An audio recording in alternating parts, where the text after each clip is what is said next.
Bonjour, bienvenue dans ce tuto pour savoir comment équilibrer des équations chimiques. Donc tout d'abord, une partie rappel. Donc je vous rappelle qu'un atome est symbolisé par une lettre majuscule et éventuellement une lettre minuscule. Il est modélisé par une sphère colorée. Parmi les 4 atomes les plus utilisés, on retrouvera le carbone, donc de symbole C, qui est représenté par une bille de couleur noire, l'azote de symbole N par une bille de couleur bleue, l'atome d'oxygène de symbole O par une bille de couleur rouge, l'atome d'hydrogène de symbole H par une bille de couleur blanche. Je vous rappelle également qu'une molécule est un ensemble d'atomes, c'est-à-dire qu'elle sera représentée par plusieurs lettres majuscules et ou des chiffres. Donc quelques exemples. Donc la molécule de diazote ici et la molécule de dioxyde de carbone. C'est-à-dire que ces molécules seront représentées par plusieurs sphères. Ici, on cherche à étudier ce qu'on appelle la conservation de la matière. C'est-à-dire qu'on doit avoir le même nombre d'atomes à gauche, partie réactive, et à droite, partie produit. Donc pour ça, j'ai uniquement le droit de prendre plusieurs fois chaque atome ou molécule dans l'équation de départ. Pour cela, je vais ajouter des coefficients, c'est-à-dire le nombre de fois où la molécule sera impliquée. Méthode numéro 1, donc à l'aide des sphères colorées. Le but, ça va être d'avoir le même nombre de sphères de chaque couleur, côté réactif, c'est-à-dire à gauche ici, et côté produit à droite. Concernant la réaction entre le diazote N2 et le dihydrogène H2. Donc tout d'abord, je vous rappelle que le N2 est une molécule qui contient 2 atomes d'azote, 2 atomes d'hydrogène ici, et 1 atome d'azote et 3 atomes d'hydrogène ici. C'est-à-dire que la première sera représentée par 2 billes de couleur bleue, la deuxième par 2 billes de couleur blanche, et ici une bille bleue et 3 billes blanches. Si on compte ici, donc on a 2 atomes d'azote et 2 atomes d'hydrogène à gauche, 1 atome d'azote et 3 atomes d'hydrogène à droite. Donc on s'aperçoit ici que ce n'est pas équilibré. Je vais commencer par équilibrer les atomes d'azote, c'est-à-dire les billes de couleur bleue. J'en ai 2 ici. Pour en avoir 2 de ce côté-là, il va falloir que je double la quantité. Donc je vais rajouter un 2 ici et je vais dessiner une deuxième fois ma molécule. C'est-à-dire qu'ici, toutes mes quantités seront multipliées par 2. J'aurai 2 atomes d'azote et 6 atomes d'hydrogène. Je m'aperçois ici que les hydrogènes ne sont pas équilibrés. J'en ai 2 côté réactif, 6 côté produit. Pour équilibrer, il va falloir que je rajoute 2 groupements ici, c'est-à-dire que j'aurai 3 groupements de 2 atomes d'hydrogène. Donc je rajoute un grand 3 ici, et là, si je fais le compte, je m'aperçois que ma réaction est équilibrée. Deuxième exemple avec la réaction entre le dioxyde d'azote NO2 et l'eau H2O. Ici, j'ai l'équation de la réaction avec les 4 molécules. Je les ai représentées par leur modèle moléculaire ci-dessous. Si je compte, j'ai un atome d'azote ici, 2 atomes d'hydrogène ici, et 3 atomes d'oxygène ici. De l'autre côté, côté produit, je vais avoir 2 atomes d'azote, 1 atome d'hydrogène et 4 atomes d'oxygène. Donc rien que là, je m'aperçois que ma réaction n'est pas équilibrée. La première chose, ça va être d'équilibrer les atomes qui sont les plus simples, c'est-à-dire la couleur qui apparaît dans le moins de molécules à gauche et dans le moins de molécules à droite. Donc ici, il s'agira de la couleur blanche, c'est-à-dire les atomes d'hydrogène. J'en ai 2 de ce côté-là, j'en ai 1 de ce côté-là. Donc pour équilibrer, il va falloir que je redessine une deuxième fois cette molécule-là. Donc je rajoute un grand 2 ici, je mets une deuxième fois cette molécule-là. Mes quantités ici, qui viennent de cette molécule-là, ont été doublées. Donc là, j'ai équilibré mes billes blanches. Deuxième chose, je vais équilibrer la bille la plus simple, la couleur de bille la plus simple, c'est-à-dire qu'ici, ce sera le bleu. J'ai 3 atomes d'azote ici, j'ai un atome d'azote ici, donc pour ça, il va falloir que je triple ma quantité là.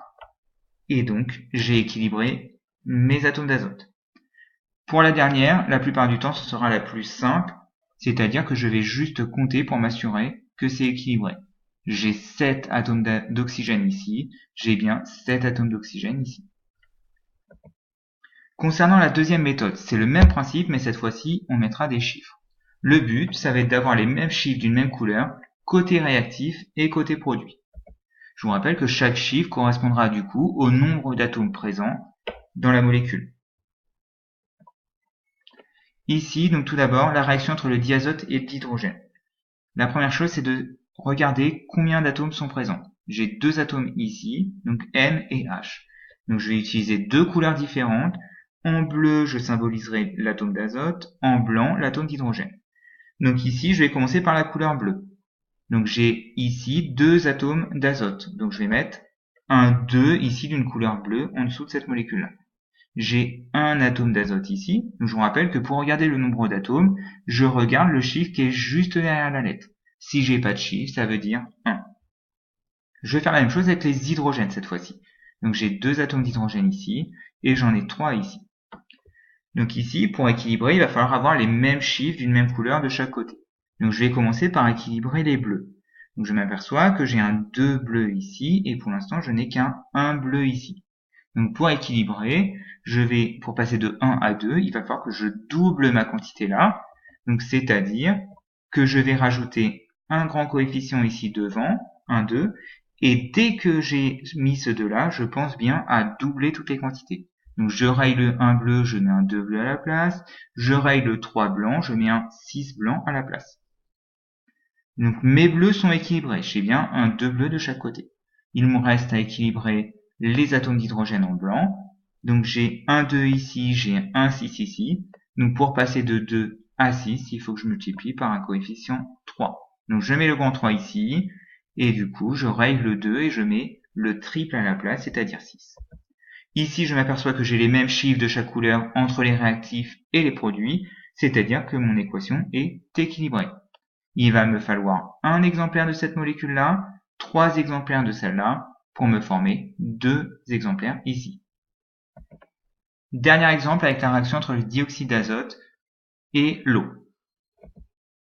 Donc les 4 molécules ont été représentées ici. Donc je m'aperçois que j'ai 3 atomes différents, N, O et H.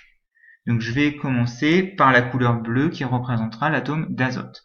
Donc ici j'ai bien un atome d'azote ici, j'ai un atome d'azote ici, et j'ai un atome d'azote ici. Pour l'oxygène, pardon. Donc 2 atomes d'oxygène ici, un atome d'oxygène ici, 3 oxygènes et un oxygène. Et pour finir les hydrogènes, donc j'ai 2 ici et 1 ici. Donc ici je vais commencer par équilibrer les plus simples, donc c'est les hydrogènes.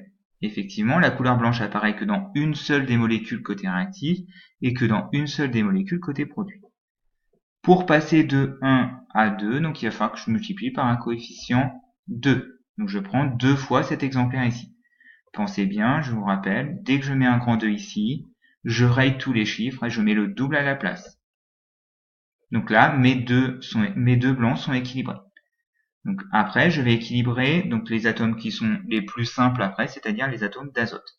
Donc j'ai un atome d'azote ici, et là j'en ai 2 plus 1, c'est-à-dire 3. Donc pour équilibrer, il va falloir que je prenne le triple de cette quantité-là, et donc je raye et je mets le triple à la place. Donc 1 passe 3, 2 passe 6.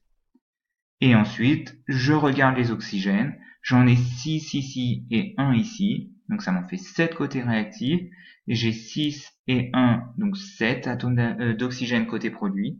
Ma réaction est bien équilibrée car j'ai les mêmes chiffres de chaque couleur entre les réactifs et les produits. Je vous remercie d'avoir utilisé ce tuto et j'espère que cela vous a aidé.